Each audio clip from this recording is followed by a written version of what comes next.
Hi guys, so today we'll be solving this problem called Fibonacci number. It's a very famous problem. All of us might be knowing how to solve, but still I'll be solving it today. I'll be solving all of the approach which are possible for solving this problem. So do watch the video till the end. So Fibonacci number. So for those who don't know what is a Fibonacci number is commonly denoted as f of n from a sequence called the Fibonacci sequence, such that each number is the sum of two preceding ones starting from 0 and 1. That is, basically if uh, a number is given n, okay, n is suppose 5.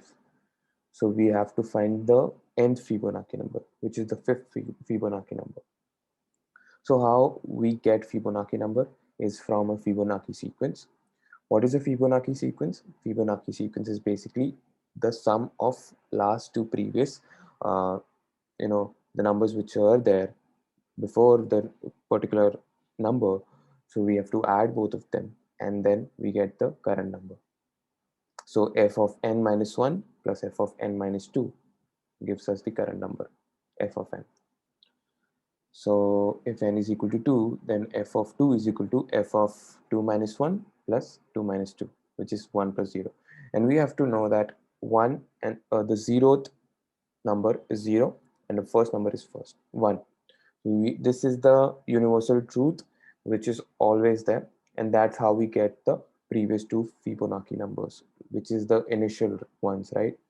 So that is basically what exactly Fibonacci number is.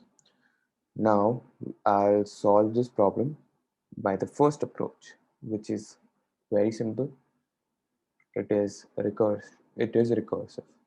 So in recursion, we need to define the base cases, right?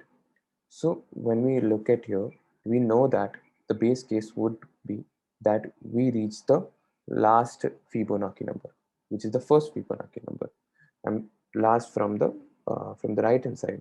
All right. So the first Fibonacci number, which is 0, we know that it is the universal truth, and that's always going to be constant. So that remains the base condition. One more base condition would be there, that if it is the second Fibonacci number, and that is also 1 always, which is a universal truth. Therefore, we return 0 and 1. So this would be the base condition.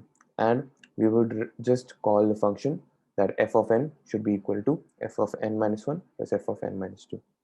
And that will give us the answer. So I'll quote that. So if n is less than 2, at that time we return n.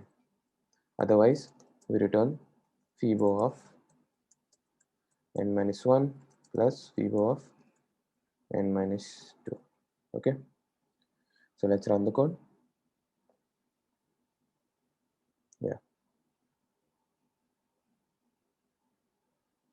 Yeah, that works.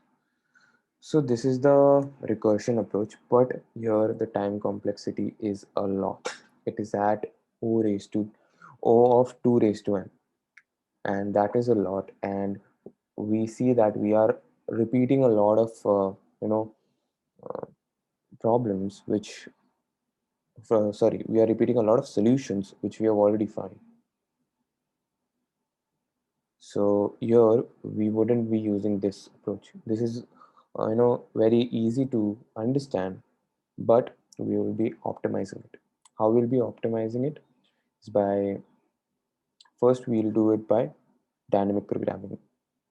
So in dynamic programming, we'll be storing all of the answers that we get in an array, and from that array we'll just retrieve the answers which are previous to it. So let's do it by that approach. So first we know that if n is less than 2, we return n. This let this be the base case here also.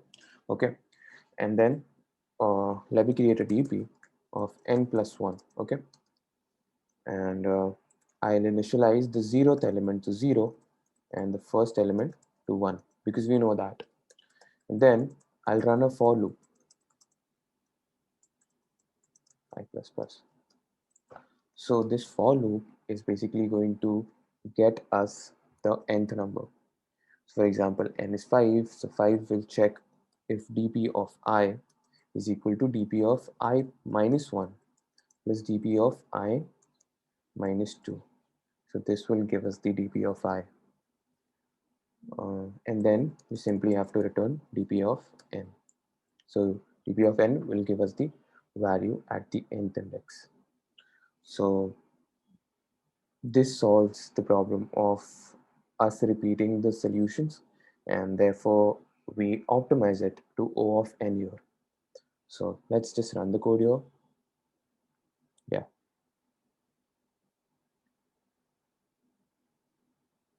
that works. So this was a problem which was done by dynamic programming, but there are multiple approaches to it.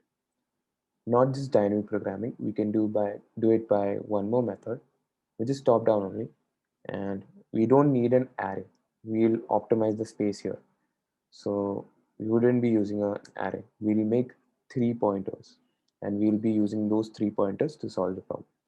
So I'll create a as 0, okay, which we know that which will be the first element, b is equal to 1, which will be the second element, and int c, which will store the values later on. Okay, now we'll start it from I is equal to 1. Okay, why? Because we have the 0th element, first element, and now for getting the third element we have to do c is equal to a plus b, and we'll give b c's value. A is equal to a plus b, a is equal to b. So we'll give b's value to a and b's value and c's value to b. So in this way we'll be moving forward, and then at the last element, at the nth element, we will get the answer of c. So let's run the code. Oh,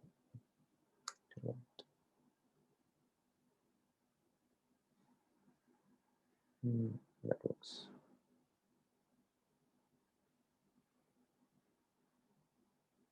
Yeah, that works. So this was a problem which was done in O of n and O of 1 space, O of n time complexity and O of 1 space.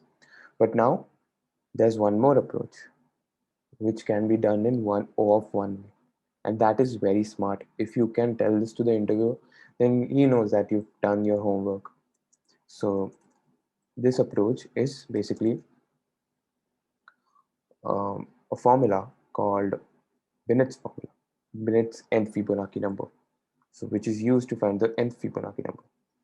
So in which we have a constant phi, which is root phi plus 1 upon 2, which is constant. And then we have basically a, a formula which is root of square root of basically we have constant, right? So constant raised to n by root 2. So that is the formula, and the nth value will give us the nth Fibonacci number. So whatever raised to n it is, it will give us the Fibonacci number. So let's just try to uh, put it in code. Okay, if we put that in the code, we get a O of 1 solution, because we aren't using any for loop or nothing. It's just pure formula which is derived from Fibonacci number. So we'll create a variable phi is equal to, so let me call it double, okay, which will be square root of phi plus 1 by 2. Okay, now we return power of phi comma n by 2 by square root of 2. Okay, so let's run it. Oh, your answer 2. Maybe if, is it 2 or square root 2? Let's see.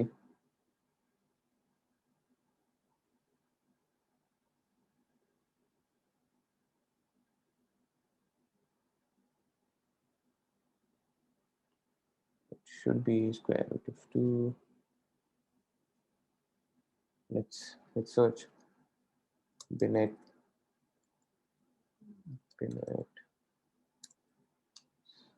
10th Fibonacci number. Root of this.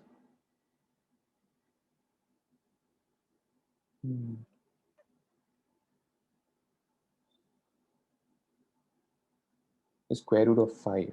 Okay, it's not square root of 2, it's square root of 5. So let me do it for 0th k.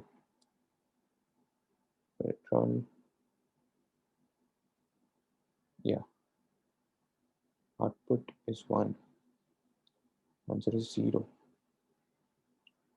5 raised to 0 is